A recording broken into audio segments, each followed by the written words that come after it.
Dalí, de César Aira.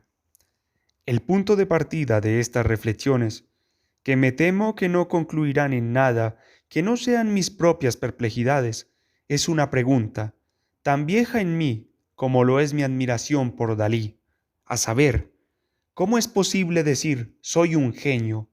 Suena a broma, a ironía, a la clase de afirmaciones que uno hace cuando ha resuelto una adivinanza o ha logrado calentar un plato de sopa en el microondas. La palabra genio, en su uso corriente, viene con su propia devaluación incorporada. Instalar la ambigüedad es mucho más difícil. ¿Lo dirá en serio? ¿O será una forma retorcida de falsa modestia? La ambigüedad entra en una veloz escalada. De preguntarnos, ¿se lo estará creyendo? Pasamos a sospechar que nos quiere hacer creer que él se lo está creyendo y así sucesivamente.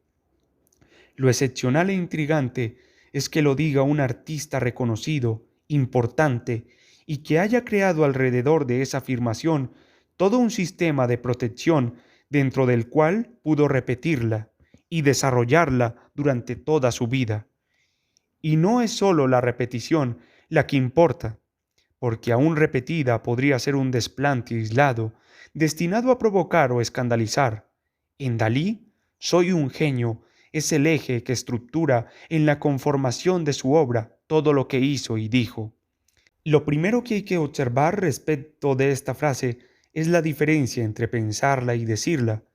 Debe de haber muchos que la pronuncian en silencio, en su fuero íntimo, y jamás la dirían en voz alta. Lo que importa de esta diferencia no es el aspecto psicológico del pudor o el miedo al ridículo, sino el valor autónomo y hasta el significado autónomo que toma la frase al pasar al estadio físico de ser pronunciada o escrita. Es de esas frases que tienen dos significados: uno el de la frase en sí, cuando no la dice nadie, y otro cuando alguien asume el papel de emisor. Quizás, dicho sea entre paréntesis, es la duplicidad que habita toda proposición en primera persona. Ahora bien, si podemos suponer que hay tanta gente que la piensa, ¿por qué nadie la dice? Creo que es porque al decirla se la pone en estado de diálogo y se la expone a la contradicción.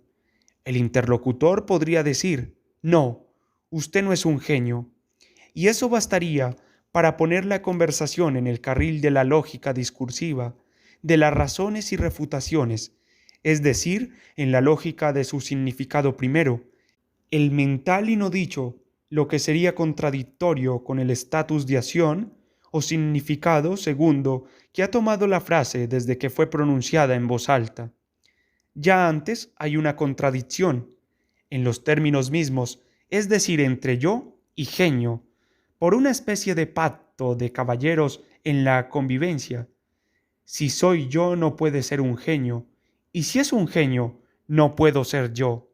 De ahí que la frase suene, a priori, un tanto inubicable. Pero estos son sobreentendidos. Habría que definir los términos.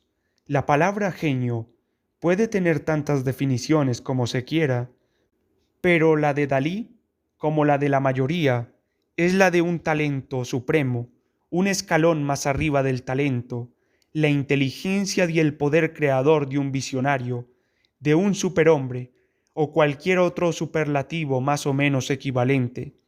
En general, la palabra se emplea y se la discute consiguientemente según su aplicación a una selecta élite ya consensuada que incluye a Mozart, Picasso, Einstein, Leonardo, etc. Cuando se la aplica a alguien fuera de este grupo es con motivos polémicos. Pero ¿quién decidió que Picasso, Mozart, etc. son genios? Ahí se tocan o se anudan dos extremos de la demografía del campo cultural.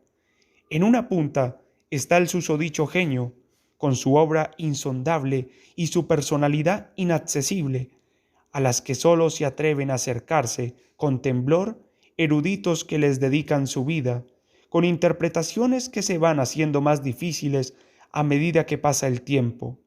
En la otra punta, pero envolviendo y justificando la anterior, está solo el nombre, es decir, la doxa popular masiva que acepta la genialidad de los genios sin razones ni explicaciones, sin conocer de sus obras y sus vidas más que la caricatura de los medios o el rumor. Creo que la Operación Dalit parte de este punto en el que se anudan lo desconocido y lo demasiado conocido. En cierto modo, lo suyo es una apropiación, una privatización del consenso.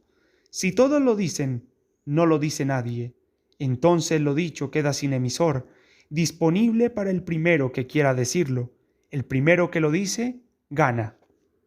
Yendo a definiciones de genio más particularizadas, la que encuentro más sugerente es la que surge de la siguiente afirmación, que no es mía, aunque la suscribo.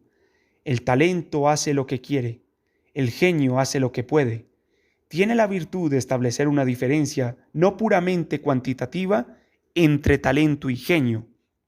El hombre de talento puede hacer lo que se propone y si tiene mucho o muchísimo talento, puede hacerlo todo o casi todo. Esto se refiere a lo que quiere hacer, es decir, a hacer realidad, a plasmar en realidad lo que ha pensado o imaginado. En cambio, el genio hace solo lo que puede. Está obligado a hacer lo que le manda su genio, pues él no es un mero superlativo de la habilidad o el talento. Él está poseído por una fuerza sobrehumana que lo domina. Con esa sumisión paga la admiración, la devoción, con la que el consenso universal lo ve. Está sometido a su genio, lo que explica que con tanta frecuencia cometa tantos errores y su vida sea tan corta y desdichada. Es decir, que la primera persona con que se manifiesta la cualidad de genio, el soy un genio, encierra algo así como una tercera persona. Yo es otro, dijo un genio certificado, confirmando lo cual, y adelantándome a la exploración de esa primera persona, anoto el curioso hecho de que el extremo al que puede llegar la primera persona en su fatuidad o su egolatría es, paradójicamente, la tercera persona. Cuando alguien empieza a hablar de sí mismo en tercera persona, como Dalí lo ha hecho más de una vez, por no decir siempre, está escalando la cumbre más alta de la voluntad de imponerle a los demás su primera persona. La tercera persona emerge como un efecto de la saturación de la primera persona. Hay un punto de exceso en la manifestación del yo en que éste se vuelve pura enunciación, y para recuperar el enunciado, para poder decir algo de ese yo que ha llegado a vaciarse, es preciso recurrir a la tercera persona. El otro término de la frase en cuestión es el primero, precisamente la primera persona, el yo. La literatura del yo pertenece al género dramático, no al narrativo propiamente dicho. En un relato en primera persona, la construcción de la narración queda a cargo del lector, del mismo modo que el espectador en el teatro debe narrarse a sí mismo la historia que está viendo suceder. En el teatro, todas las voces están en primera persona, salvo la del autor. El autor es el ventrílocuo. Cuando es el ventrílocuo de sí mismo, renuncia a la lógica del relato para adoptar una que se le parece mucho, pero que obtiene toda su eficacia de las diferencias. Es que en el relato en primera persona, las decisiones sobre lo que decir o no decir de los personajes está mediada por el yo narrador, y las decisiones sobre lo que decir o callar sobre sí mismo también están mediadas, pero al revés. Aquí el que hace de filtro es el autor mismo. Se despega así la contigüidad entre el escritor y lo que escribe, y la distancia creada la ocupa una figura social. Esa figura es un derivado del nosotros, la primera persona del plural. La fórmula de esta es nosotros los buenos, los representantes de los valores positivos que justifican la existencia de la sociedad. Aquí no hay pudor o falsa modestia que valga. En tanto, pluralidad lanzada a la empresa política del bien común, de recuperación utópica. Nosotros los buenos somos absolutamente buenos porque nuestra perfección moral es mutua y correlativa. Confesar la menor debilidad no solo sería entregarle armas al enemigo, sino traicionar a los pares. Las exigencias del realismo obligan a matizar esta perfección inhumana. Los individuos que componen la sociedad pueden ocasionalmente tomar la palabra no en nombre de la sociedad, sino de sí mismos. Y entonces sí se permiten confesar todas las imperfecciones que están respaldando la perfección común. No solo se lo permiten, sino que se complacen en hacerlo, porque al estar cumpliendo una función aceptada, ¿cuál es la de dar verosimilitud a la ficción general del bien? Se sienten autorizados al fin de dar rienda suelta a toda su abyección. Creo que este es el mecanismo base de toda literatura confesional, diarista o memorialista.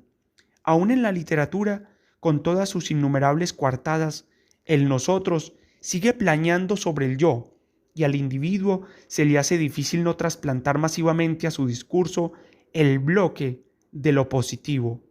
Aún presentándose con los rasgos de un loco o un canalla, lo domina la perfección moral que representa desde el momento en que decide hablar. Este dominio tiene un síntoma revelador, infalible, que es la pretensión de ser tomado en serio. Tomar en serio significa adecuar el enunciado a la enunciación, el puesto del emisor en la comunicación al contenido del mensaje. Yo soy un genio. No es algo que pueda tomarse en serio por razones obvias y también por otras que no son tan obvias y que despiertan temores e irritaciones. Nadie quiere renunciar a la potestad de decir, él es un genio. Poder dictaminar quién es un genio y quién no es tranquilizador en tanto mantiene dentro de límites previsibles, consensuados, la excepcionalidad. La condición de genio, como la de criminal o la de cualquier otra anormalidad, está atada a la tercera persona. Si se la libera al capricho voluntarista de la primera persona, no se sabe qué podría pasar. Visto desde otro lado y quitándole a la palabra genio sus connotaciones portentosas, la afirmación de Dalí, toda su postura, apunta a una sana excepcionalidad. Ya hay demasiada gente que se llama a sí misma artista.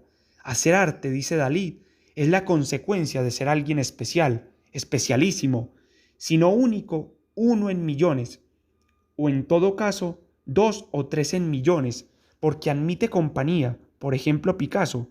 Picasso es un genio, yo también. Es un gesto de protección del oficio, porque si el arte es la expresión de un yo, y todo el mundo puede decir yo, la expresión pierde su especificidad y deja de expresar. Contra la proliferación indiferenciada, la excepción, ser católico, reaccionario, franquista, monárquico, eurocentrista, en un siglo crecientemente democrático y de buena conciencia, fue el modo que encontró de rodear su excepcionalidad con una barrera protectora contra la reapropiación.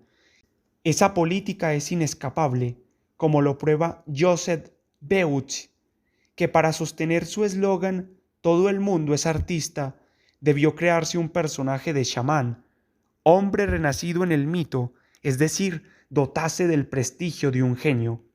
Es como si Dalí dijera, si quieren decir yo, digan yo soy un genio, si no, no vale la pena. Será un mezquino desahogo vergonzante, un recuento de miserias personales que no le importan a nadie, y no le importan a nadie porque ese nadie se transforma automáticamente en todos. El yo como instrumento artístico o literario lleva a la proliferación. La palabra yo es el padre de todos los sifters.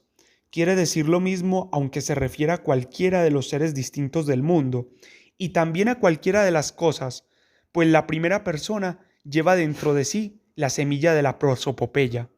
Darle la voz narradora a un gato o a una pared o a una montaña no es una operación distinta en esencia a dársela a Borges o al narrador de Proust. Kafka hizo hablar a perros, topos, ratones y en su cuento más extraño, el llamado Una mujercita, inventó una primera persona que podría ser casi cualquier cosa del universo. Yo me he convencido, después de muchas lecturas, de que es la luz solar. Con el yo, la expresión se vuelve ventriloquía. Es alguien hablando en nombre de otro. Que sea él mismo es un detalle circunstancial, apenas una coincidencia de tiempo y lugar, una coincidencia biográfica sujeta a comprobación. Cuando oímos yo, sabemos lo que quiere decir, pero no sabemos si se refiere a un hombre, una mujer, un enano, un unicornio, una silla. Lo que en la tercera persona se concentra prolifera en el vértigo centrífugo del yo. Está demasiado cerca de la emisión de la palabra para evitarlo, y nadie quiere evitarlo en realidad. Lamentablemente también se evita, por un pudor malentendido, el narcisismo, que al menos propone una triangulación por la imagen y modela la multiplicidad de la primera persona. El peligro de la proliferación está en que lleva a la saturación y a la indiferenciación. Cada yo es único y distinto a todos los demás. El problema es que todos lo son, y en eso se igualan. La excepcionalidad se construye entre el antes y el después de la proclamación de la frase "yo soy un genio", y con la colaboración de ambos, del antes y el después. Antes se necesita una historia de la que la frase sea el epílogo y consecuencia. La excepción tiene una historia, a diferencia de la regla, que no puede tenerla por su condición de intercambiable. La historia debe estar antes de la emisión del yo. No es el yo el que la construye, como piensa la mayoría de quienes lo usan. Las historias que construye el yo no nos interesan porque no concluyen en nada. No hay un genio esperando en el desenlace. Hay apenas la mala conciencia de un tipo corriente que se parece a cualquiera. En Dalí, ese antes, la creación es nihilo de la excepcionalidad se hizo mediante un discurso del que la afirmación subversiva en primera persona de la genialidad fue el centro generador. Quedó confirmado después con la obra pictórica en la que ese yo se concreta en materia y en lo más material de la materia, Narciso superior. En él, lo abstracto del agua se vuelve la materia pesada del óleo, pegajosa, viviente, de modo de hacer tangible la imagen.